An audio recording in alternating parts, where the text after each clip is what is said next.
Salut les beautés, bienvenue sur ma chaîne, j'espère que vous allez bien, moi ça va super bien. Donc aujourd'hui une vidéo assez spéciale. Donc on va commencer avec la première série de maquillage pour débutants. Donc c'est une série de j'apprends à me maquiller, voilà. Donc ça sera une série de vidéos pour les débutants de 0 degré, genre qui savent rien, zéro du maquillage jusqu'à, voilà, on va aller step by step, on va aller de l'avant, vidéo par vidéo, vous montrer d'autres choses que vous pouvez faire pour le maquillage pour arriver jusqu'à un maquillage, disons, pro. Donc je suis super contente parce qu'il y a beaucoup qui me demandent de faire des vidéos assez simples, assez, voilà, rapides, des vidéos genre 10 minutes ou bien des vidéos juste pour le jour, pour aller au travail, mais des vidéos où l'on peut utiliser des 2 ou 3 produits simplement pour paraître assez clean quand et sorte. Voilà, donc on va commencer cette série de vidéos. Mais avant de commencer le maquillage, j'ai pensé que j'allais vous faire une vidéo de tous les termes utilisés dans le maquillage parce qu'il y a beaucoup qui me demandent mais ça veut dire quoi, ça veut dire quoi, et elles sont un peu, voilà, elles savent pas trop comment procéder pour le maquillage. Donc aujourd'hui on va faire cette vidéo-ci. Donc c'est une vidéo où je vous explique qu'est-ce que ça veut dire le contouring ou bien le primer, voilà, tous ces genres de mots que vous entendez beaucoup mais que vous savez pas vraiment qu'est-ce que c'est, qu'est-ce que ça veut dire. Donc si c'est une vidéo qui vous intéresse, restez ici, ne vous en allez pas et nous on se revoit tout à l'heure. Donc me revoilà les beautés. Première chose, avant de commencer le maquillage, je vous dirais de faire une skincare. Donc ça veut dire quoi une skincare?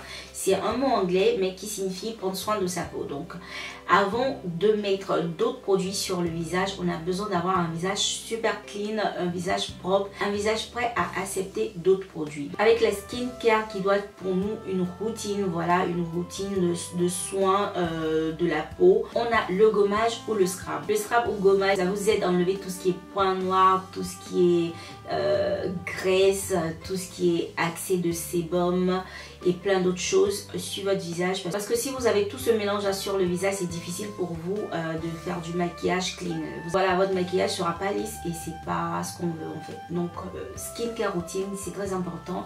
On a aussi le masque. Donc le masque, ça vous permet de limiter tout ce qui est sébum en excès, ou bien ça permet de lisser votre peau. Voilà, donc le masque, ça sert à beaucoup de choses. Donc ça représente le visage. On a aussi le scrub pour les lèvres parce que c'est important d'enlever tout ce qui est peau morte sur nos lèvres, parce que quand on va maquiller les lèvres avec tout ce qui est peau morte, vous savez, quand vous avez aussi des lèvres très sèches, franchement quand vous mettez votre rouge à lèvres, vous êtes même pas à l'aise vous-même. Donc voilà, il faut utiliser un scrub pour les lèvres. Si vous n'arrivez pas à trouver des scrubs pour les lèvres, il y a aussi des scrubs naturels comme le sucre roux et du miel que vous utilisez pour frotter vos lèvres. Ça vous enlève toutes vos peaux mortes et là vous avez de jolies lèvres.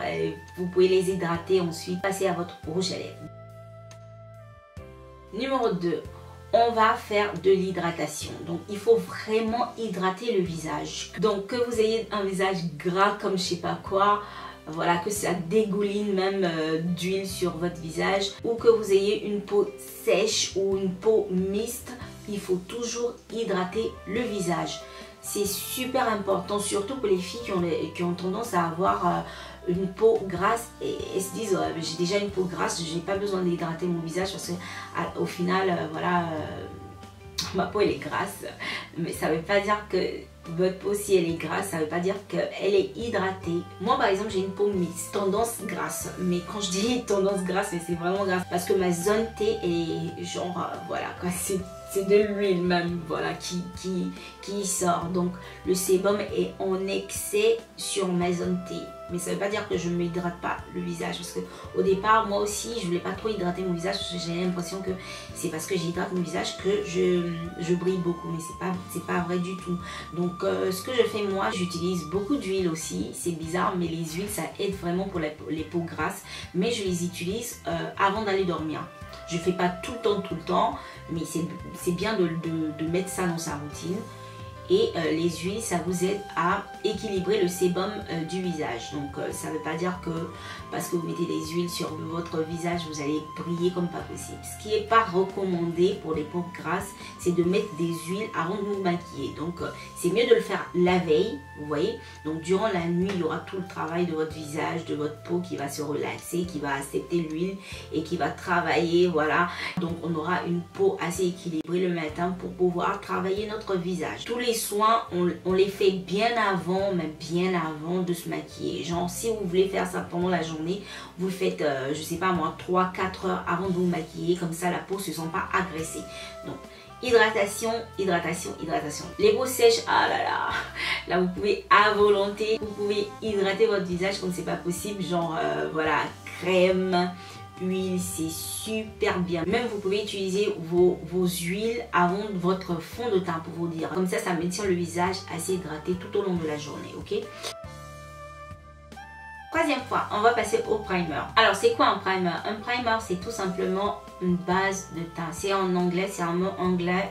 Vous savez, dans le jargon du maquillage, on utilise beaucoup les mots anglais. Je sais pas pourquoi, je sais pas si c'est parce que c'est eux qui créent beaucoup de produits ou bien, je sais pas. Mais en tout cas, on utilise beaucoup de mots anglais. Donc, un primer, c'est une crème qu'on utilise avant de passer son fond de teint. Donc généralement les primers sont faits à base de silicone, ce qui rend la peau plus douce et je dirais même veloutée et justement aide le fond de teint à glisser complètement sur votre peau. Donc quand vous mettez, vous savez, quand vous avez de larges pores ou bien je sais pas, vous avez plein de boutons et tout, etc. Quand vous mettez votre primer, c'est-à-dire votre base de teint, ça crée un effet très velouté et très homogène de votre peau. Donc quand vous allez mettre votre fond de teint, c'est comme si voilà, vous avez la peau tellement douce, la peau tellement lisse. Et voilà, ça passe plus facilement. Avec cette méthode-là, sûrement vous utilisez moins de fond de teint sur votre visage. Donc on a différentes sortes de bases pour le teint. Alors il y a des bases pour les peaux grasses, c'est-à-dire c'est des primers matifiants. Ça matifie complètement votre visage, c'est-à-dire que tout ce qui est brillance disparaît. Donc ça crée une barrière entre votre peau qui produit du sébum et voilà l'extérieur. Donc du coup, vous le savez, hein, quand vous avez une peau grasse, il suffit que vous faites ça, vous touchez votre front ou votre nez, je sais pas, vous regardez sur votre doigt et vous vous retrouvez avec de l'huile sur le doigt. Donc le primer, qu'est-ce qu'il va faire? Il va les matifier, rendre mat complètement toutes les parties de votre visage qui a tendance à briller en excès ou qui a tendance à produire, disons, de l'huile. Ok.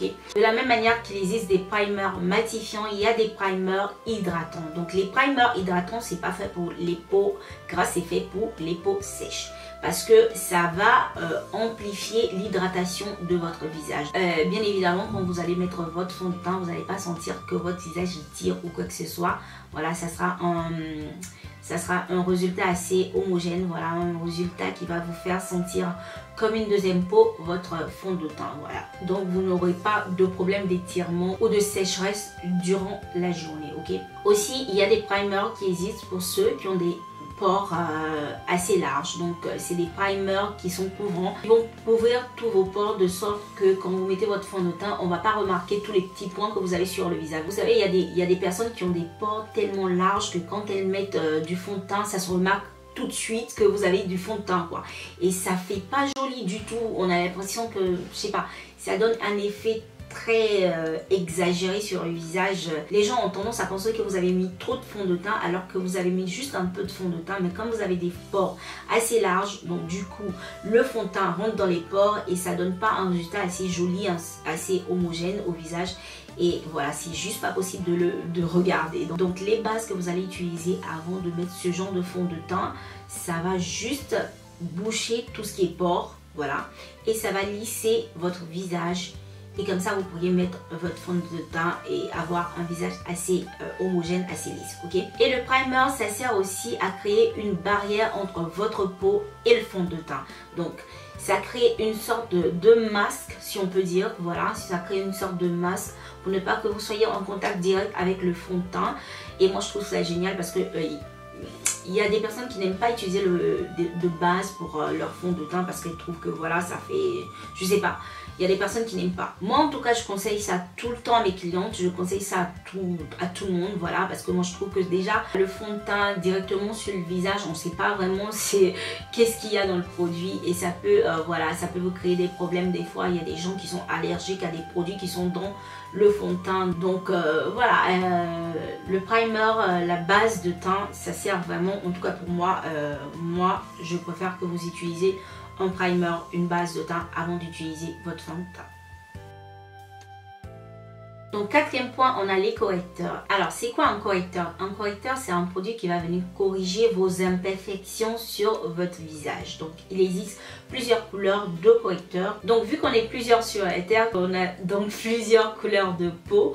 Donc il existe plusieurs couleurs de correcteurs pour corriger en fonction de la couleur de votre peau, votre problème. Il y a par exemple le correcteur orange. Alors on utilise plus le correcteur orange sur les personnes noires, métis ou des personnes qui ont un teint assez bronzé. Donc voilà, donc pratiquement ça s'applique sur des taches brunes ou bien des cernes qui ont tendance à devenir un peu noires. Vous savez quand ça devient brun ou bien ça devient complètement noir, voilà.